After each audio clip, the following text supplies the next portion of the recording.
mission.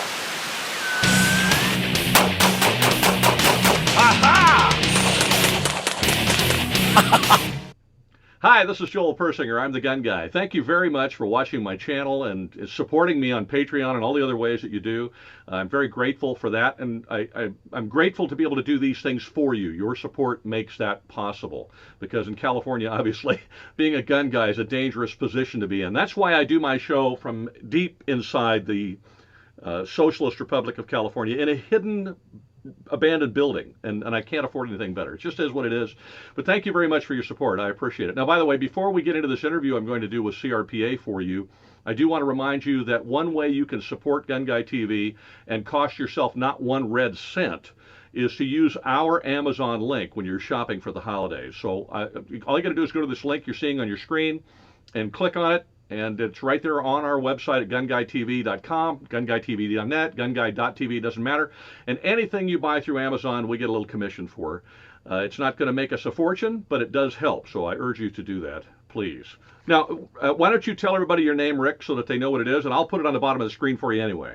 Hey, my name is Rick Travis, and I'm the Executive Director of the California Rifle and Pistol Association. I'm happy to be here today. I'm grateful you're here. I have a long list of questions for you. Good. Did you put on your Answer Man hat? Yeah, I'm excited. Okay, I'm so grateful. I want to talk about basically three kinds of things, and these questions come up from subscribers and viewers a lot. And excuse me one second. Yes, everybody that watches this channel is used to my cups, as I get one from at SHOT Show every year from Bass Pro Shop, and this is one of them. And in January I'll have a new one, I suppose. All right, one thing is CRPA has been in the. I've lived in California all my life, and I'm old. And CRPA has been sort of a stealth organization in the past, which is changing, and I'm very grateful for that. But I think there's a lot of folks that are gun owners in California that A, don't know CRPA exists, and B, have no idea what you do. So can you just enlighten those folks, enlighten me on what is CRPA, how long have you been around, and what are you doing to restore the rights we've lost and to save the ones we still have? Sure. Briefly, we started out as the California Rifle Association in 1875. We were one of the first state associations of the NRA that started out in 1872. Californians, the reason this became a big deal, and it shows you how things have changed, our first president of the organization was the mayor of Oakland, and we were founded in the city of San Francisco and had our first gun range in San Francisco. So times have changed a bit over the years and the way things are handled. One of the things that I try to help people understand, we were founded originally for three things, Joel. One was to encourage sports shooting and people going out and pulling triggers and learning how to use firearms. And that has been a consistent message for going on our 143rd year. Second thing was to defend hunters' rights. And I'll talk about that in a minute, but that became a big issue because this is the first state to develop a fish and game a group, as well as a fish and game code, which has become the standard for the other 49 states. And that's why there's so much money put in going after hunters' rights and access in California, because it becomes a legal argument for the other 50 states. If you remember when we removed hounds from bear hunting in this state, within a year, Humane Society US had court actions in 17 other states based on California's decision to go that route. And then the final thing was, obviously, when the National Gun Control Act came out in the 60s, we became very involved in the Second Amendment. We have had an ebb and flow over the last 3 years. There's been a dramatic change in the California Rifle Pistol Association. We have new staff, we've grown, we have multiple media outlets that we're now using to get the message out, and we're much more aggressive than we had been, say, in the previous decade, which goes back to your stealth organization. We were staying focused on some of the other areas, but now we're firing on all burners that have been growing. Which sort of brings me to a couple of questions. For example, the legislature in California is nightmarishly anti-gun. Correct. I mean, it just is. We have some folks who are pro-gun, but they're so horribly outnumbered that that strikes me that there's not a lot that can be done unless the names change. Well, what I'm going to say isn't really popular, but it's the truth. One, I always tell people, constituents, members, people that come up and talk to us at gun shows and different grassroots things, is you have to always follow the money. because it's truly not a Republican Democrat. We have a couple of Democratic senators and Assembly people that are very pro Second Amendment. But I've also seen members of the Republican Party get jealous because we might have chose a Democrat knowing we could get a bill passed or stop a bill as the person leading the charge, and Republicans turn on us just because we didn't make it all Republican. So some of what affects us as gun owners is nothing more than petty politics, which I know is going to be hard for your viewers to believe that politicians can be petty, but it happens Yeah, all the time. And so that is one of the areas that both ourselves, other gun organizations like NRA ILA, Gun Owners of California, even like not what you would call typical 2A groups, but like California Waterfowl, fight constantly side by side against, is trying to bring all of us together. One of the biggest blocks we have, and I've been harping on this for a couple of years now, is, Joel, we have over 8 million gun owners in California. Now, granted, some of those are out competitively shooting IPDA, 3-gun, trap, ski, etc. And some of those are people that bought a gun and put it in their nightstand drawer and keep it there. But the point is, there's 8 million of us. If 8 million of us showed up at any election, we could change this state to whatever we want it to be. We are potentially the largest voting bloc. So when we got that injunction on the magazine ban passed, we were lucky to get a golf clap on social media anywhere else. But something negative happens, and we literally get thousands of phone calls from people who are never engaged yelling at us. And I constantly say, do you vote? No. Why? Because the government might figure out where I live. They already know where you live. They deliver mail to you. So it's kind of an inane argument. And so one of the things that we're trying to do is get gun owners to get out and vote. And if they do vote, then take other people with you. And I walked that talk. I took 8 people in the last election, physically drove them to the polls. Now, I don't know what they did inside the box because that's them, but I made sure they got there to vote. That's what we have to do. That's what our opposition does. They load up, beer buses and whatever they can get to get people to vote against us. We got to quit just armchair quarterbacking and thinking it's all going to go away and become more active. And that's one of the things we're investing a lot of money into, is getting the gun vote going here in California.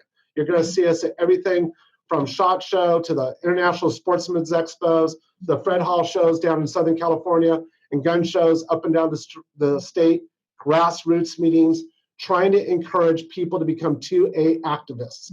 You have to fight for this right. You can't assume it's going to get done for you. I think that it's a couple of things you mentioned there which are really key in my thinking as well. One obviously is we can't just sit on our butts and expect an organization that we join or support to take care of everything. Right. It's really down to me and the people that I support. You mentioned a couple of other things, and that is that it's not a Republican Democrat thing. In fact, frankly, I don't vote Republican or Democrat personally. I vote nonpartisan for that reason. Right. But how does one of the things I'm seeing changing in the state a lot is you've got the pink pistols. Mm-hmm. I have a number of viewers who watch my show who will call me and leave a message or send me an email and say, hey, I'm socially liberal, I'm fiscally liberal, but I'm a Second Amendment supporter and I want to restore our rights. So it's not necessarily.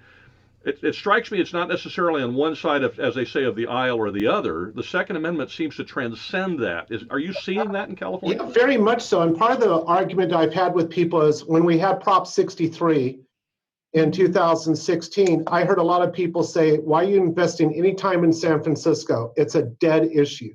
It's lost. But we had over 38,000 people go and vote against Prop 63 in San Francisco. And the thing that's always struck me, Joel, is around the world, if 1,000 Americans do anything, we see that a cause to invoke the military, State Department, whatever, to go assist them.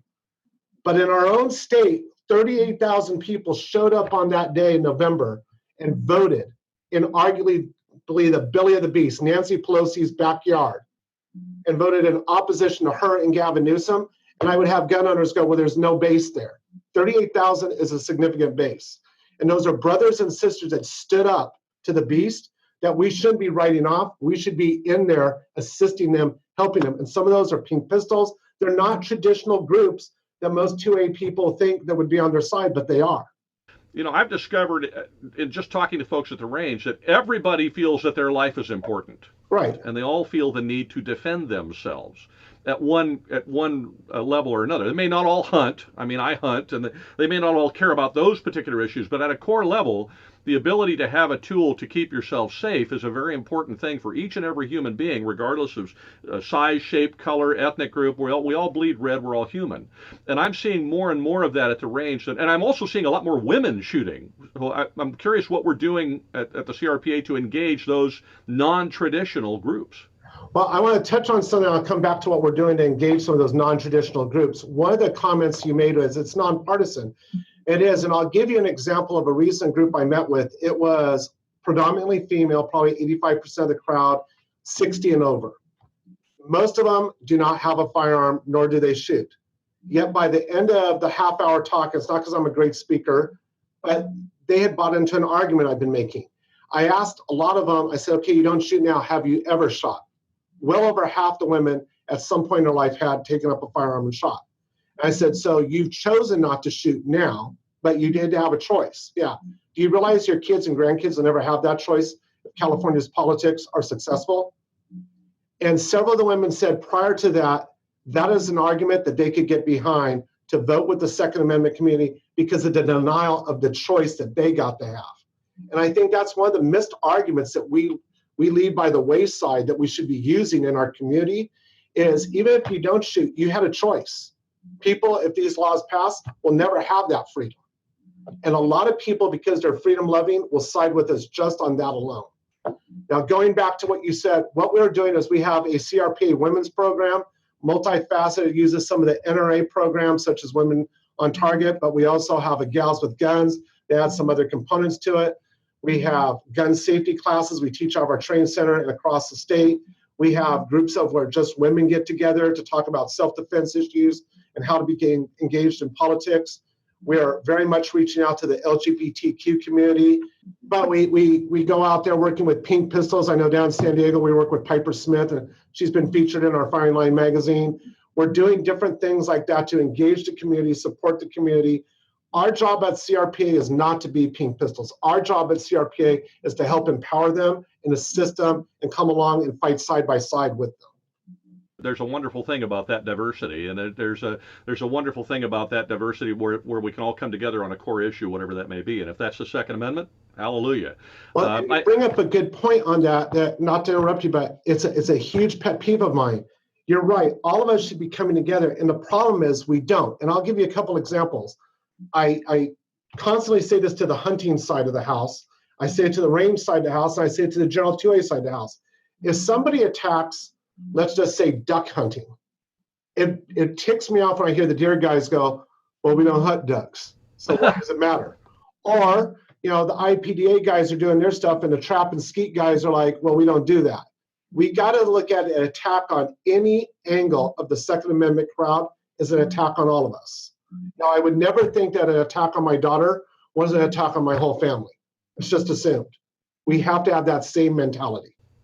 I couldn't agree with you more. All right, a couple other questions. Now, we were kind of banging around about the legislature and involvement, but I realize there's a number of court cases going on too, and I've gotten a couple of emails from Chuck Michelle about one court case in particular, and that's the one dealing with the dross fees.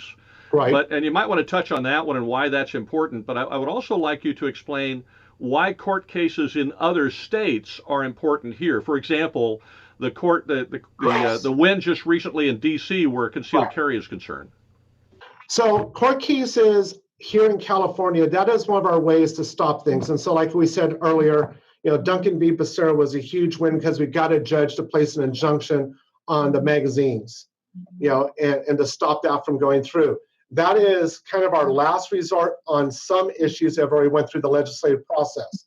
Sometimes it's a preemptive thing that we do to try to steer things away from the legislature and get it already up on the legal books. So CRPA alone, and most of the time working directly with NRA, are coming up with a strategy of what cases to use. When it comes to out-of-state cases, those are just as important to us as ours are to other states, because if it goes to the Supreme Court, that becomes law of the land. And so that's why we're very involved in those cases. That's why often you see people from Michonne Associates, who represents both the NRA and the CRPA in court cases, at those appearances in the Supreme Court. is because we want to make sure that we're leveraging everything we can for the people of California and the people of the United States. You know, you mentioned something called strategy. Everybody in the movies, they like to talk about Sun Tzu and the art of war. Which, Right. by the way, if you've never read it, as a guy who's studied some of this stuff, I have. Mhm. He has a wonderful quote in there.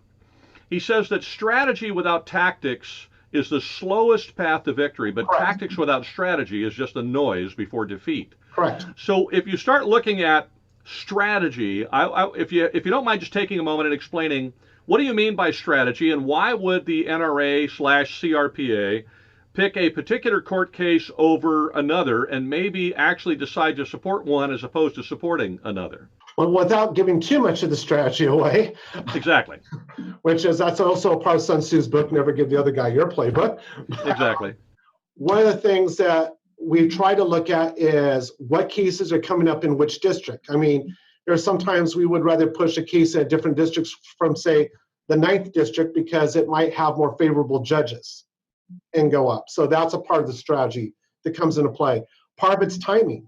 You know, we had the Persinger case that was coming up at the same time Gorsuch was getting appointed, and it could still come up, but we also have 3 other cases in the lineup. And that's part of the strategy too. Don't have just one case in the lineup, because there's things like who saw Scalia passing away, but he did. And then we had to find out who was going to win an election to find out who his replacement was going to be.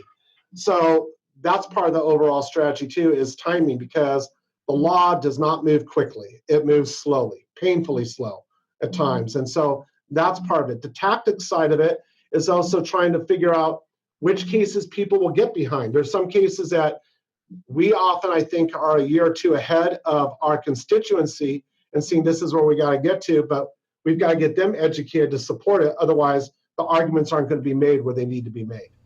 So there's an effort not just in court, but also from the public eye to get the public behind it and try it in public as well as in the court, it sounds like. Exactly. What cases can you speak to at the moment that are going on without giving away the secret of it? What cases is CRP involved in currently? Well, I might take one of the cases that is kind of on the back end now, but Persinger, which is very familiar to the people in San Diego County, and it will lead into, I know, one of the subject matters that we want to discuss later on with Sheriff Gore. But that case had a different impact in different parts. When we filed that case, we also filed the case in Orange County and a couple other counties in the state. And we saw sheriffs, just based on the motions that happened with Persinger, change their tune. Orange County would be a great example. Hutchins was not really big on CCW. She was issuing some, but she now issues more CCWs than any other sitting sheriff in the state. Huge turnaround because of that case. She re-examined some stuff, and it looks like both the people that are running for her position, because she's stepping down due to health reasons, are very much pro pushing that farther on, which I'll address because Sheriff Gore seems to have a different opinion, which is very interesting because it doesn't match up with anything from Hutchins' office or when she's talked to us personally, or anything from either 2 candidates that are trying to go for her position. So I was kind of hoping Sheriff Hutchins would magically be cured, yeah. so she wouldn't retire. Yeah, but I guess that's going to be the case. And that's had an interesting feedback because of what she's done. We've actually have a Sheriff Mims up in Fresno that created the first app to apply for CCWs in a county. So, I mean, there's been a catalyst the other way. And that's one of the things, too, that we struggle with is even though we'll put it out on Facebook and the other social media platforms and emails, our constituency doesn't tend to see those as victories. But when you got one sheriff touting how much easier it is on her department that she has an app, and now I know of 7 other counties that are now trying to develop the app, that's a huge move in the right direction for all of us in California. Well, then you have Sheriff Gore, and I'm in San Diego County, so that's near and dear to my heart. First of all, this whole county by county thing is absurd, and it flies in the face of equal protection under the law, but that's a whole different subject. Gore is up for re-election, as you probably know. Correct. And so he's doing a little pandering, I notice. Yes. There is an article in the Times of San Diego, which I think I sent you a copy of, but I'm sure you've seen it already, where he's speaking to, I think, a Republican group. So I'm curious what your thoughts are about his little presentation. And in general, if you could just talk about San Diego County and what's happening here, I'd appreciate it. So in San Diego County, I know he has a couple of people that are considering running against him. We'll see what happens after the first year. We've been in contact with this office. I know he's been in contact with other pro 2A groups. one of the things that I think you have to look at with any candidate, and I'm not going to pick on Sheriff Gore in particular on this, is you have to look at their statements and fact check them. And so that's why I brought it up, because, you know, it said in the article noting that Orange County loosened its CCW after the 9th U.S. Circuit panel initially ruled against San Diego County. Gore predicts that when permit renewals come in, they'll start going back to the old policy. Permit renewals have been coming in, and they haven't. They're increasing the numbers that they're issuing. They're almost at 20,000. So this isn't, that's not going back to the old stricter policy. They're opening it up. They just went from a 3-gun per permit to 5 firearms permit. And now the county. No, wait. You're talking about Orange County. You're not talking about San Diego. Right. But what I'm trying to say is, here's Gore pandering, making a claim that is factually not true. No, exactly. And so that causes me, and should cause any of your constituents, to doubt anything that comes out of the man's mouth. Because as a result, he's not telling the truth.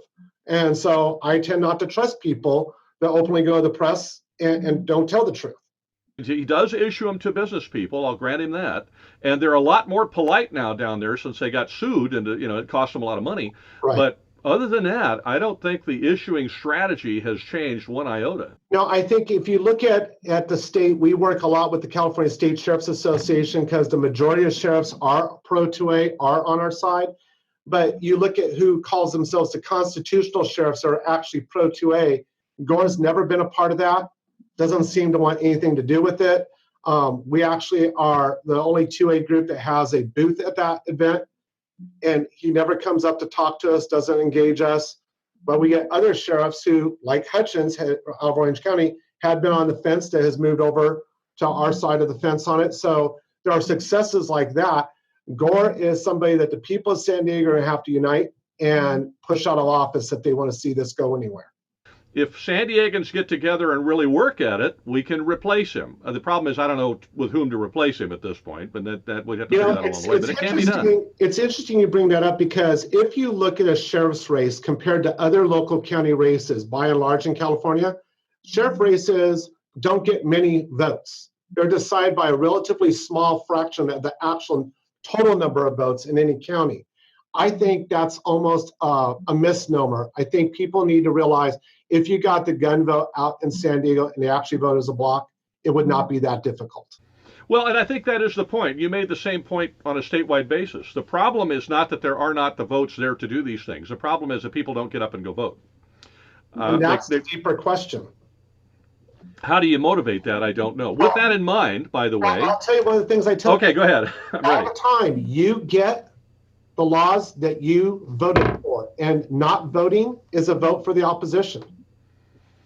Yeah, that sounds harsh, but it is true. That's for sure. Now, with that in mind, you have started. By the way, I must tell you, on a larger basis, I have come to really enjoy NRA TV, because at first it was kind of clunky, and it was, and there wasn't a lot there. And now I'm watching hunting shows and all kinds of stuff. So I do spend quite a bit of time watching it. It's not necessarily just political advocacy as much as there's just some really entertaining stuff on it that I enjoy watching.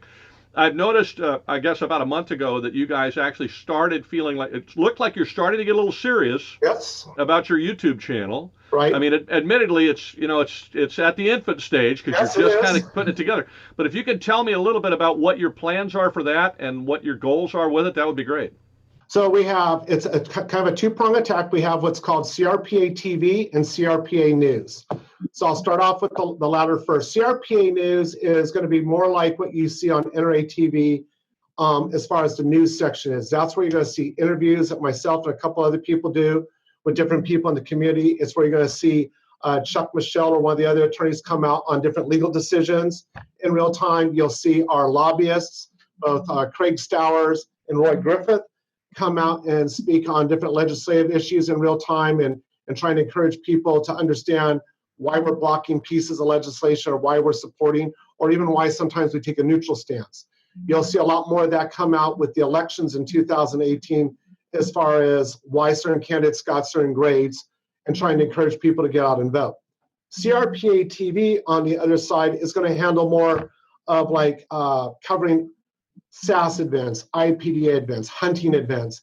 And also one of the things that myself and one of our staff members, Ryan Hallenberg, are pretty excited about is this is the 100th anniversary of America entering World War I. And there were a lot of different firearms that people have, like you and I, have no idea. I mean, we see pictures, but we really don't know what it is. We have a couple of incredible resources that we were able to go film. And so we're going to have a series of 30 to 45-second vignettes on each of those firearms that are going to be coming out in January that tries to educate our community. And depending on the reception of that, then we may broaden that out to lots of other time periods in history. But we're at a point, too, that we've realized that in all these fights that we're doing, we're losing a lot of people that are like the last person that knows how to take apart a certain type of firearm or is the last expert. And so we're developing some resources trying to catch it on so we can re-educate the current generation, the next generation. I have a couple other questions for you, one of which I think I sent you because I wanted you to know I was going to ask you, and the other one I didn't because I didn't think about it until just now. Okay, cool. This is how this goes, okay? So the one that I don't want you to address yet, I want you to talk about the other one. But in a minute, I'm going to ask you about the carry-on thing. I was looking for it because I'm on the instructor list for the Orange County Sheriff's Department, even though I don't do it anymore because I don't want to drive up there to do it. But I was looking in my stack of stuff here, and I could not find it. But you guys sent me a letter about a program you were calling, I think, Carry On. Mm-hmm. Can you tell me what's going on? What's going on with Carry On? What is your goal with it? What are you trying to achieve? So our goal is twofold. Obviously, our slogan here is be safe, shoot straight, fight back. So, and I'm sorry, let me interrupt you. I just realized I know what it is because I read the letter.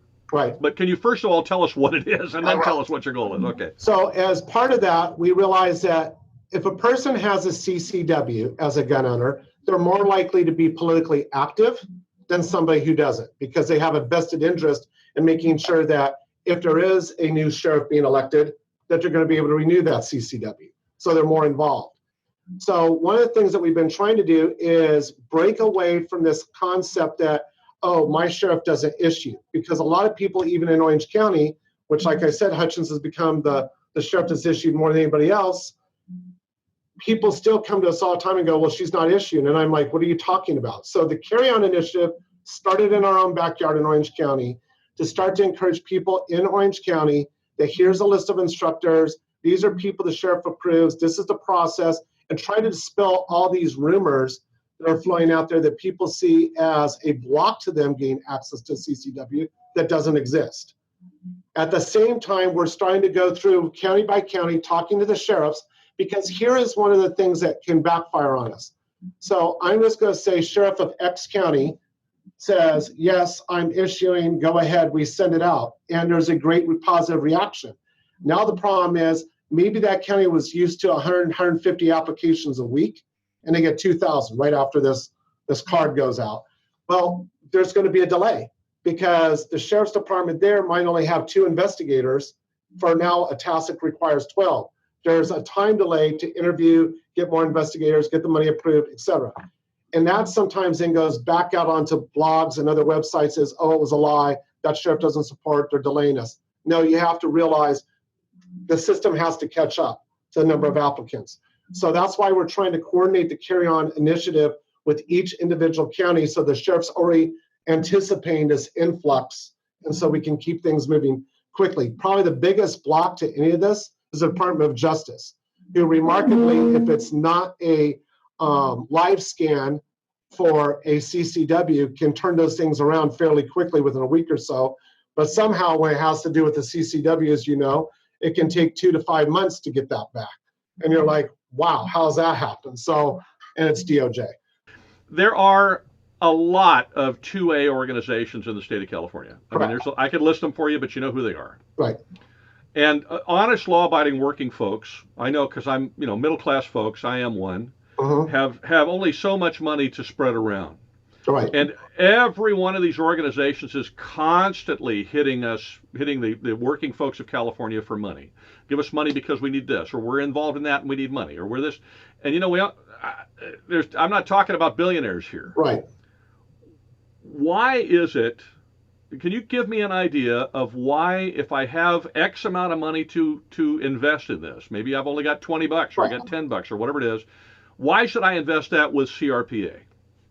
Be more than happy to. I get asked this question quite a bit, so I'm fairly familiar with it. What I tell people is, I don't care what the cause is you're investing in. You want to know three basic things. Does the organization have the capability, i.e., do they have the infrastructure to do it? Some of the 2A groups are well-meaning, but when you look at it, it's one or two people.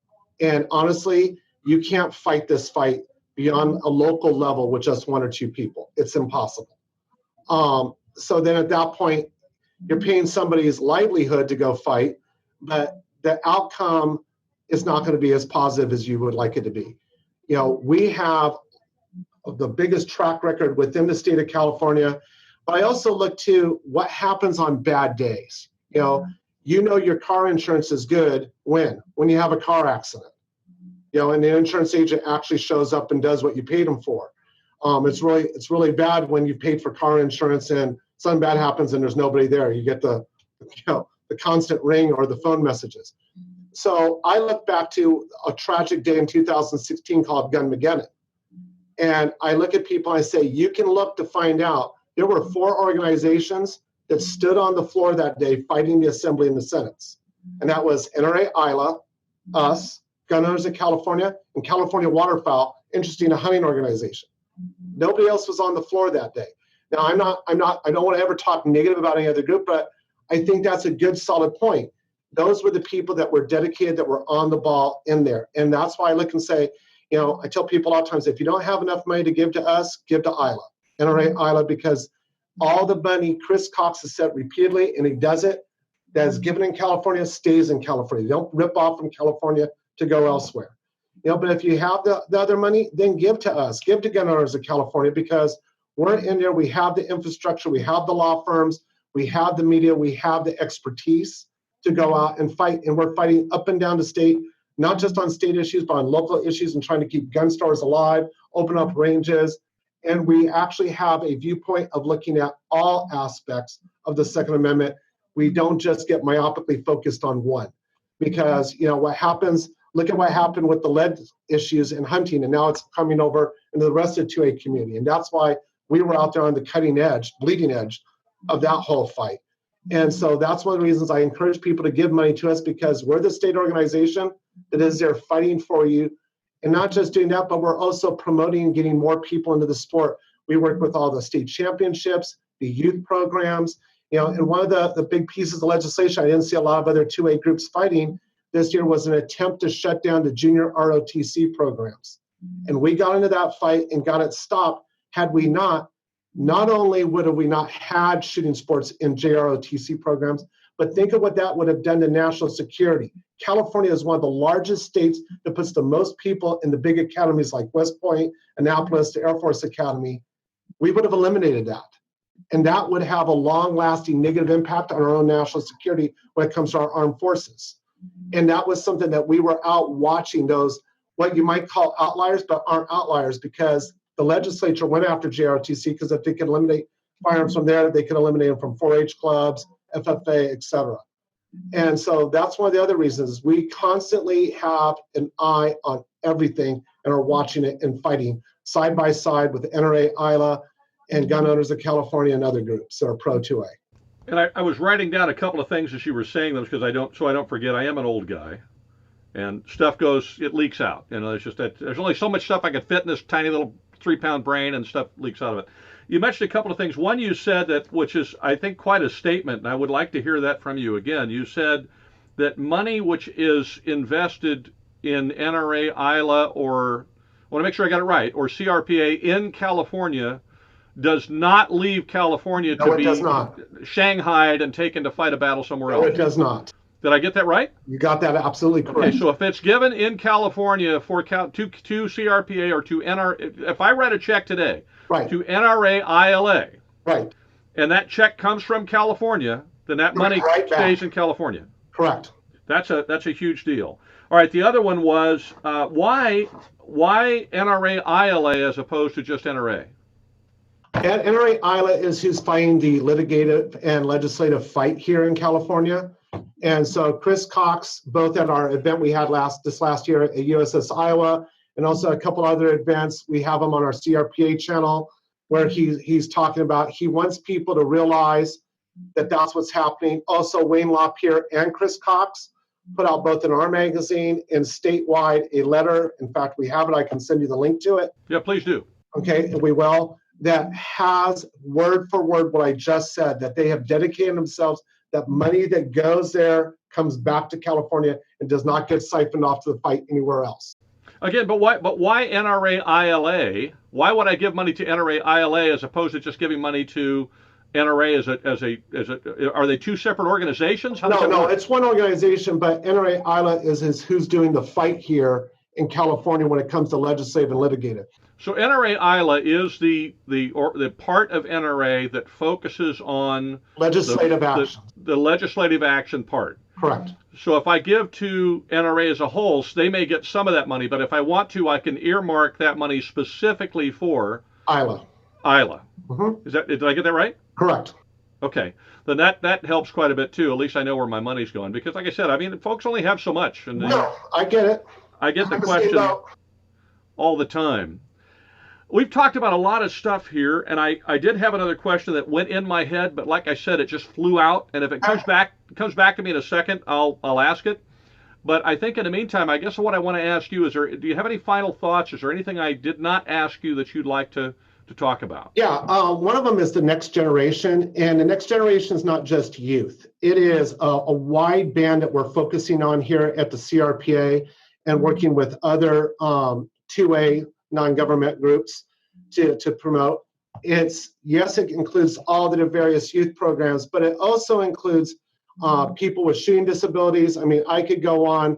We had a program that we helped support where blind people were actually shooting targets with an audible target system. And when you watch somebody for the first time be able to pick up an air rifle and just through hearing be able to sight it in, that's amazing. Because all of us who are older, like yourself and I, Joel, I mean, if we're having a blurry eye day, it's frustrating. And here's somebody who can't see, is able to get bullseyes using it. We're working with women. It's the largest growing, I mean, if you've been to SHOT Show, you know it's the largest growing segment. We're trying to get into different communities, Asian, Latino, and, you know, obviously we've done some of the work with Black Guns Matters to get those groups in. And the thing that we're finding out is more and more, all these different groups are very pro 2A, want to grow, but they feel that there's not a lot of support from general community. In areas where I've got people to rethink those issues, it has been tremendous amount of growth.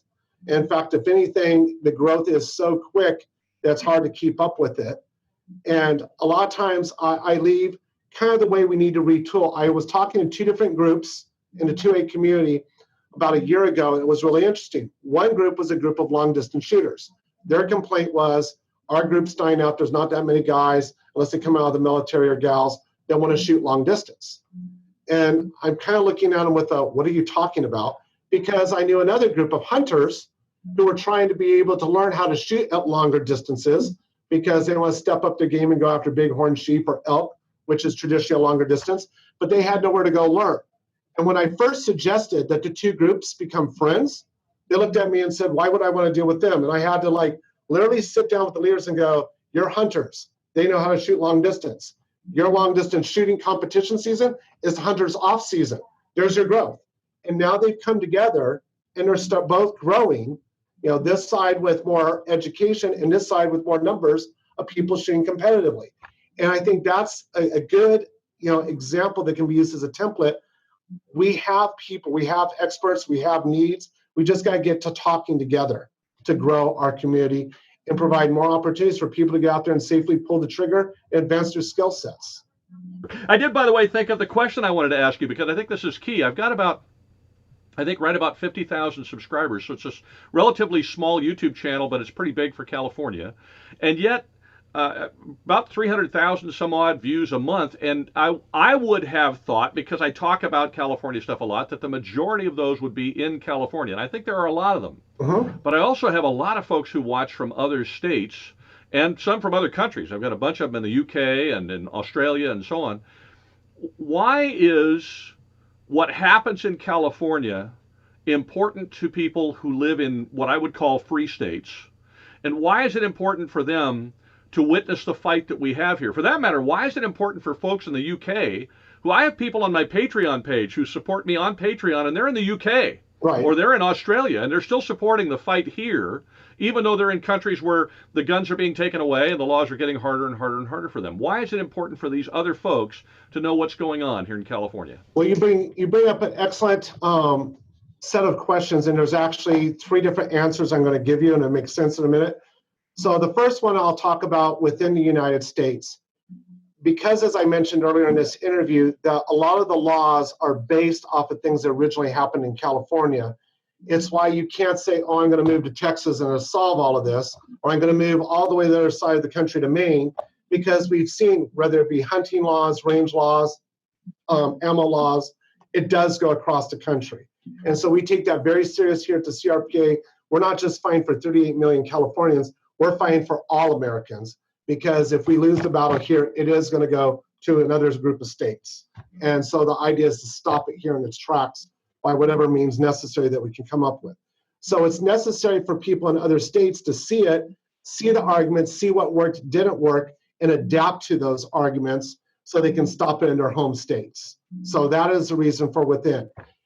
When it goes to abroad, there's 2 different arguments. You have countries that recently had access to firearms at some level, not necessarily the same we do here with the Second Amendment, who have lost those, like England and other European nations.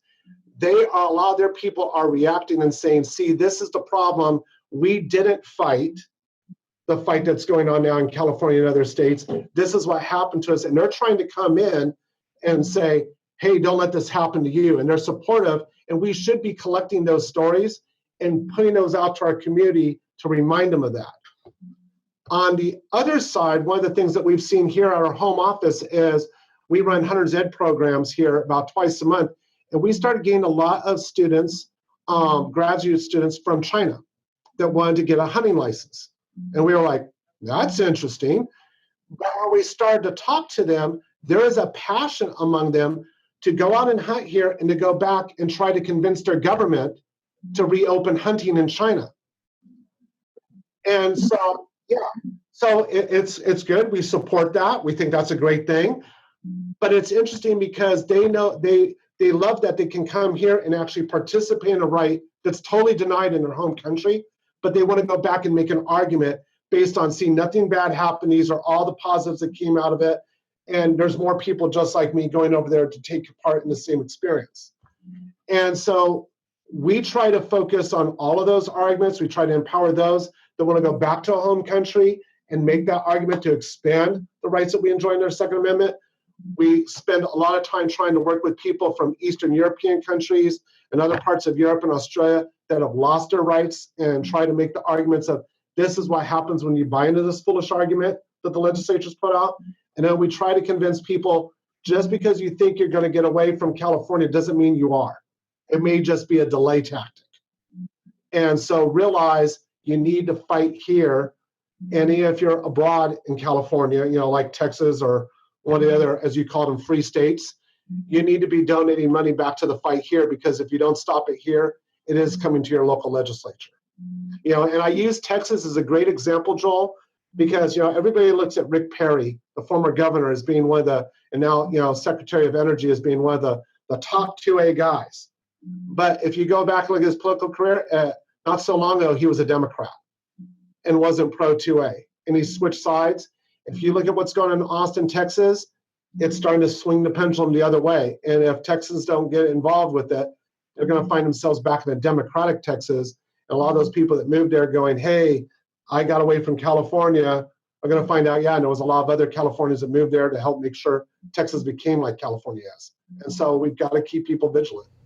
By the way, that is what happened to California. Yeah, right. If you go back far enough, I mean, I can't call the 50s my own, okay? So when you go back, you realize that California used to be a pretty conservative state, and there were a lot of firearms, freedoms here and so on, and folks here moved here for the sunshine or for whatever, and they brought their mode of thinking with them, and the next thing you know, it is what it is. So I grew up in Orange County, and I remember being in high school, a junior, buying my first from Montgomery Ward's, which isn't around, but I went and bought my first 22 and openly carried it about 2 miles on my skateboard back to my house.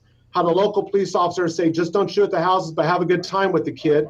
Today, you'd have a SWAT team putting the kid down, somebody arresting the parents and everything else, because it'd be a major act.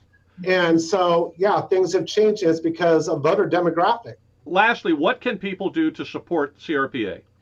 One of the first things would be engage us through our social media, whether it be on Facebook, our YouTube channel, Instagram. We're out there on all the different platforms. And then secondly is, give us a try. Start looking at our things on our website, see what we're doing. And if you judge it as worthy of your money, then join us. Because I look at people and, for $35 a year, that's literally pennies a day to defend your rights against, the Bloombergs that are putting millions of dollars into taking them away here in California. Well, what I'm going to do, though, so that you know, is I'm going to put links to all of those things, Facebook and the YouTube channel and that kind of stuff, in the description of this video, so that if you don't know where you can find out more about CRPA, you can look directly for those links. They'll be in the description, and that way you can check them out and take a look at them. They are an old organization, but a very good one, and I'm seeing some really great changes going on in that organization, so I'm becoming more excited about it. And hopefully you will too. And I thank you very much for coming on the channel. It's been great having you here. Thank you again for watching. Have a great week, and please be safe.